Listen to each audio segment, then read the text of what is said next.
To me, it seems to be a great income strategy, and it enables us to, like you said, if the market goes up or down, it doesn't impact our trade, and we're able to generate great credit along the way. Are you like me, with no skills in predicting the market? You have no clue if it will go up or if it will go down. Yet you do want to make money trading. Then this video and this options trading strategy is for you. Welcome, Brian Terry. Thank you, John. It's great to have you back for another interview. You were actually the first video interview we did on the In the Money covered call. But give us, half a minute about yourself as a trader. Sure. So I retired from the corporate world. So I am kind of semi-retired more than anything. And I like trading options. I pretty much do that almost full time. I run a Facebook group page and a couple of small private trading rooms. I dabble in all kinds. I do the in the money covered call. I do a lot of put spreads. And I even do some zero DTE. I haven't been as successful as you, John, but I keep working at trying to find a way to make it work for me. And today we are going to talk about a strategy that I'm kind of attracted to because I have no clue if the market is going up or going down. I've given up basically trying to predict it. But you have a strategy that you're doing that you call the delta neutral strategy. So that should be a perfect strategy, I guess, for people like me who don't believe in our ability in predicting the market. It seems to be a great income strategy, and it enables us to, like you said, if the market goes up or down, it doesn't impact our trade, and we're able to generate great credit along the way. So far, it's been a great trade. It's still a work in progress, but it has been very successful. Did a presentation to my local options meetup group. I posted it on Facebook, and it's gotten a lot of views and really good feedback so far. So let's get straight into it. Let's summarize what this strategy is.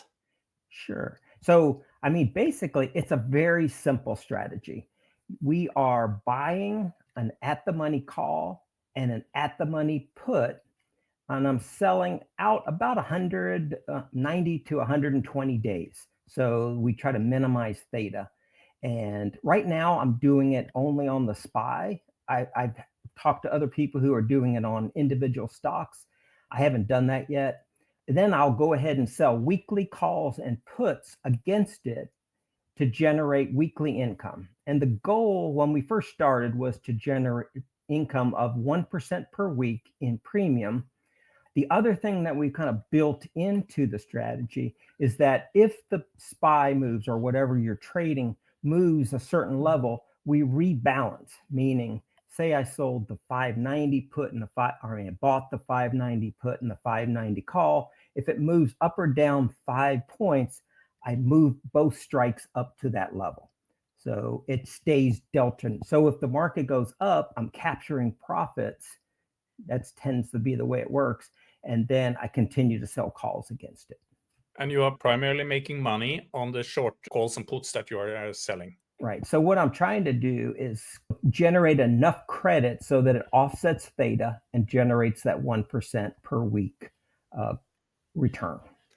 So let's get into the individual components, and let's start with the long straddle that you are buying. And maybe we'll just start by even explaining what is a straddle. And we have an example here from OptionStrat about a similar straddle that you are talking about, 110 days out. So explain, what is a straddle? Sure. So a straddle, a long straddle, is where we are buying a call strike and a put strike using the same expiration at the money call. So if SPY is trading at, right now it's 602, we could buy the 600 put and 600 call, and that cost us a debit to put on that position. And if we didn't do anything against it, like your graph shows, John, it would lose money unless the market moved so far, either direction.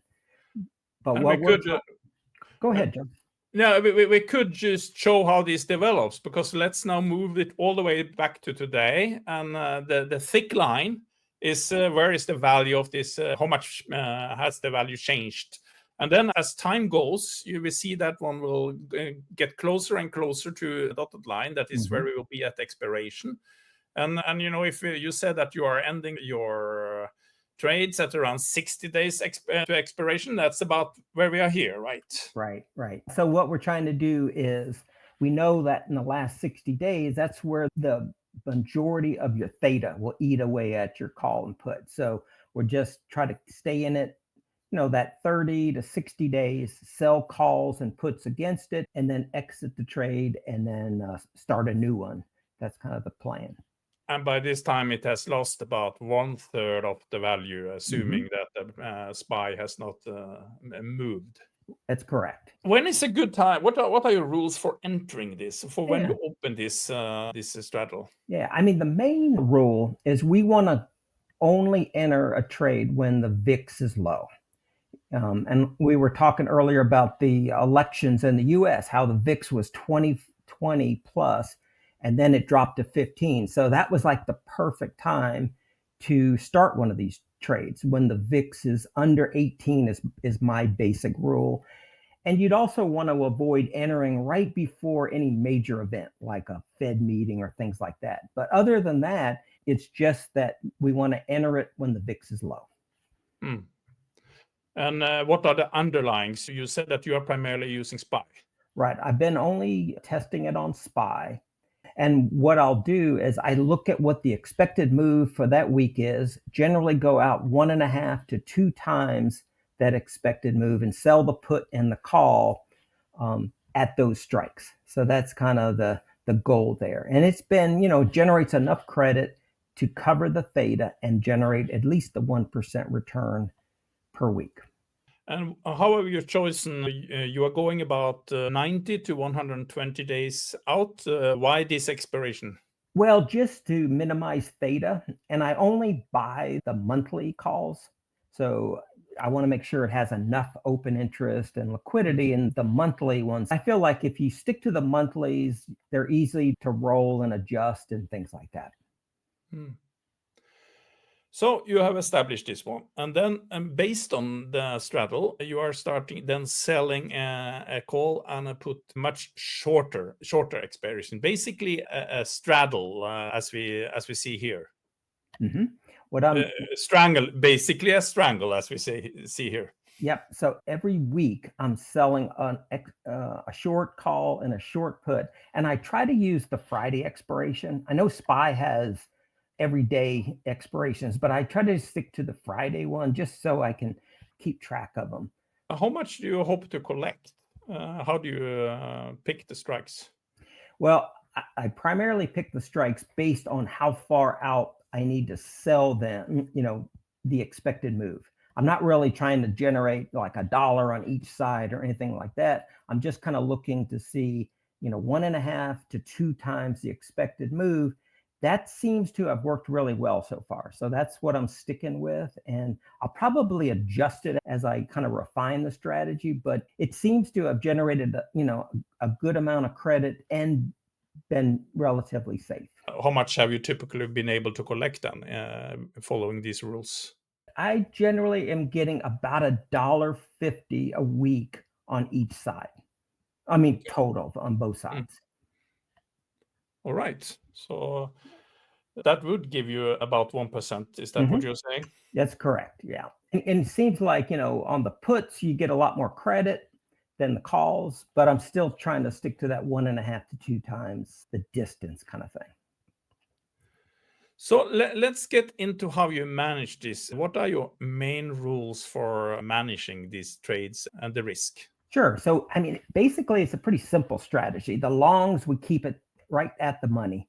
And the only thing I adjust or manage in terms of the longs are when do I need to recenter them? And I use 5 points on either way to before I adjust the longs.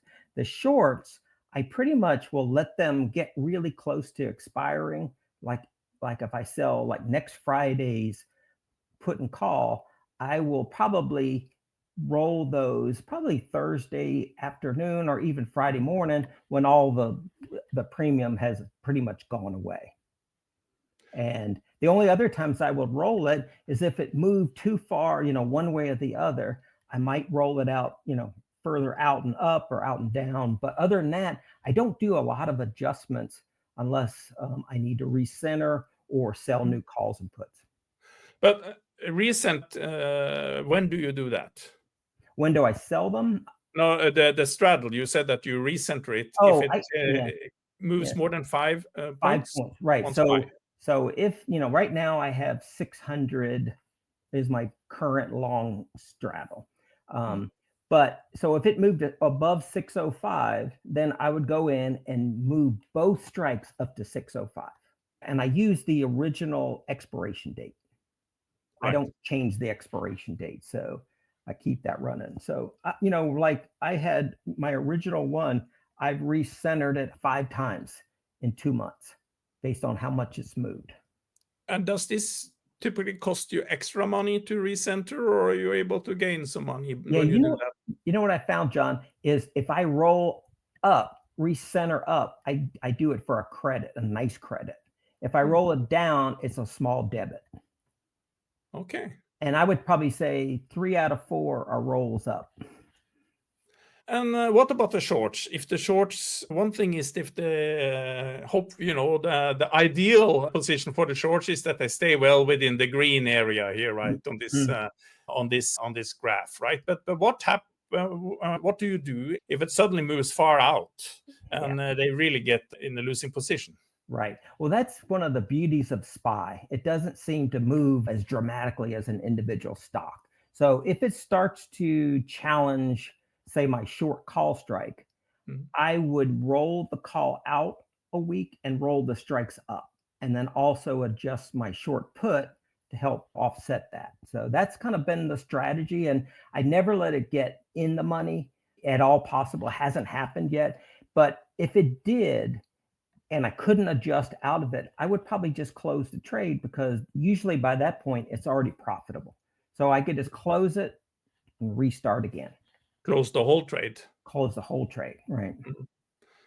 And but these adjustments, are you usually able to do that for a credit, or you also have to do it for a debit sometimes? Yeah. I mean, I have probably maybe 1 or 2 out of 100 are Mm. rolled for a debit, but almost always on SPY, you can roll it out and roll it up a strike or two for a credit. So that's kind of why I've said, wow, SPY works. Why try a lot of other ones? But I always ask in these interviews, what is the worst that can happen? Well, the worst would be, if the stock blew through your short calls, then you could be in an assignment position. Mm. That would be the worst thing. The good thing about having the long put and the long calls, they're going to offset each other. So, Mhm. a 1% move in the SPY, I always look to see, well, what's the impact of that on my centered? And it's very minimal. A big move, say a 5% move would probably blow through my short, either call or put, whichever way it went, and I would probably close the position. But having the long call and the long put definitely minimize any of the downside risk. So let's summarize the trade mechanics. Sure. Yeah. So we're buying the at the money calls and we sell the weekly calls against it. I use the Friday expiration and then I recenter them as I go along. I track what's the credits I've received and manage it against what the current price of the long call and long put are. We have an example from your trade journal of one trade. Walk us very quickly through what we are seeing and how you are logging your trades. Yeah. So what I do on this spreadsheet is I track where the SPY price is, and then I list what did I buy, the long call, the long put, and then I list the expiration, 228, and then I show what I paid for each strike. And then as soon as I start writing calls, I put, minus a 583 call, I list the expiration, and then what the credit is if it's a minus. So and all along the way, I'm changing what the basis in the trade is by either, subtracting if it's a credit or adding if it's a debit. And then on the right side where it says exit long strikes, I track if I was to exit the trade right now, what would I collect in credit for that long call and long put? And then I just take the exit divided by the basis for my ROR. What have been the results so far? They've been very good. That trade now, I updated it as of Friday and it's up like 59%. So that's Mm. in like 2 months. I've also dabbled in a zero DTE on the spot on this trade, just doing it every day. It's been very hectic, but that one's also been very successful. How do you do the zero DTE variation of this? Same long strikes. And instead of selling that Friday expiration, I'm selling the zero DT for that day. So, like Monday, I will sell the Monday expirations. Mm. And usually I let those expire.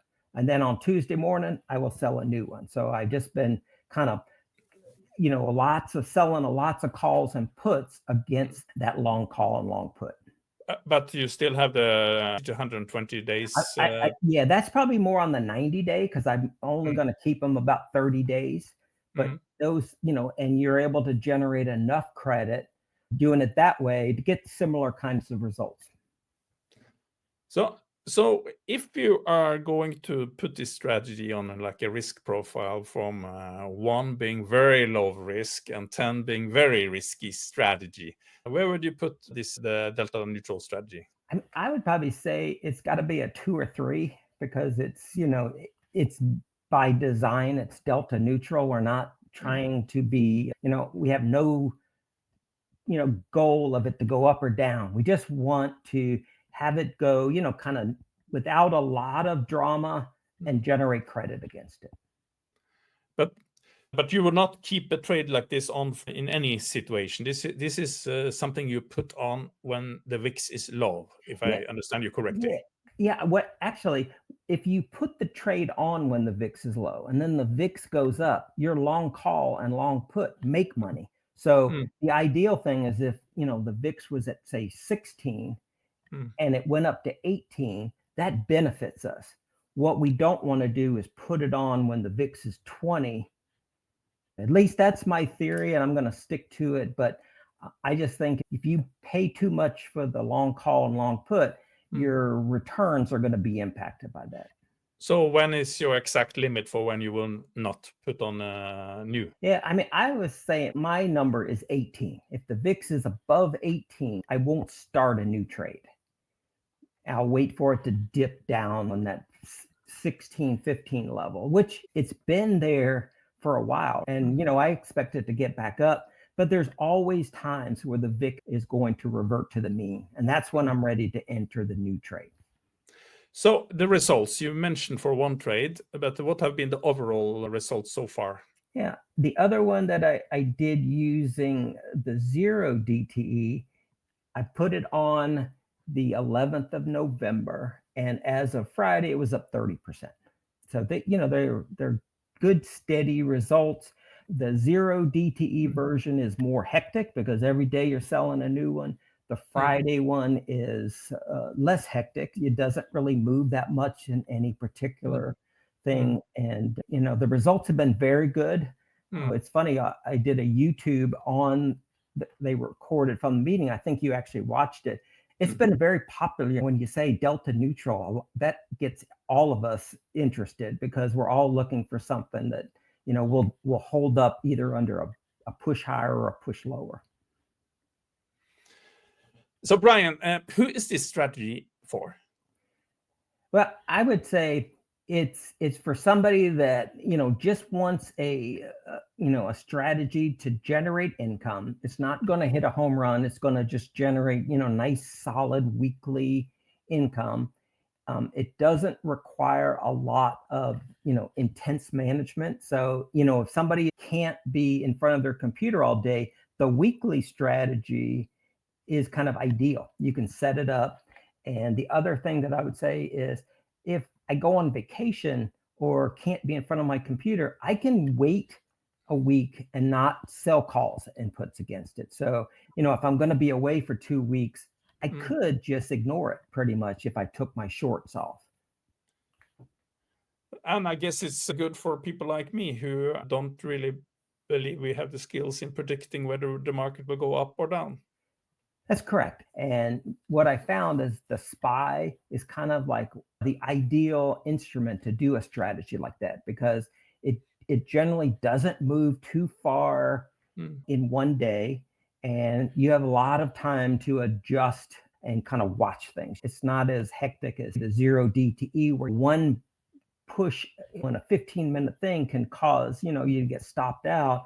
This is a lot slower pace. It's been a fun strategy. And like I said, John, it's more of a work in progress. And I'll continue to post my trade results on the Facebook group page. But, you know, I would appreciate, anybody has any feedback or suggestions, always want to hear those.